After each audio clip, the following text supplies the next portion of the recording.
karong adlaw na rin ganap karon no. Nakolora na gyud ang dugay ng gisabutan sa GC. Nagdungang na demi ani para among dalon sa dagat no. Kaya wala pa manaluto, syempre nagchinikahay pa mi ana usa mi nagandam sa akong mga gamit. Lahi ra jud ni magkabana kag Amerikano kay apil paghukad sa kanon, di naman mabutang ang bag.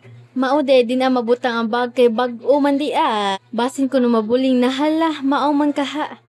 Gihukad na nila ang kanon para daw sayo daw mi makalarga ani. Padong day mi ani sa bahay nila Kuya Raymond no kay adto daw mi magtapok. Pero sa kamalas-malas hapit mi wa madayon-an kaya ang isa na mo kay agaw nga mao among sakyan wasugti sa iyang mama na tuara. So amo na lang siyang giapas diri kay amo na lang siyang pananghiran. Pero ang ending ni noon na daman po namo pero nakasinati jud mi kasuko ato ba. Sa mga wala kay baw sa among giapas dai kana day nang kaputi among giapas no.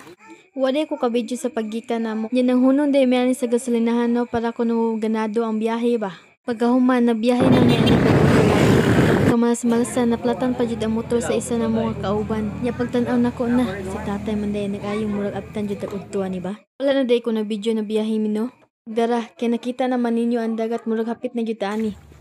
Sa wakas murag makalukso jud ani ba kay naabot naman taani. Pero hinuon makaingon man pud kag nindot man pud pero murag cancel sa lang lukso na to ani kay murag padung man ni unas. Pero di sa tanan lukso mangaon sa tadiri kay murag gutom na jud kay ni ba. Hala kubkob guys, kay murag unsa na ta orasan ni naabot ba? Gutom na kayo. So na-pray na mi ana din nangaon na. So pagkahuman na mugkaon di yun na mawa na picture kay remembrance lagi ko no. Grabe ka nice ari kay location Panggangan Kalapi.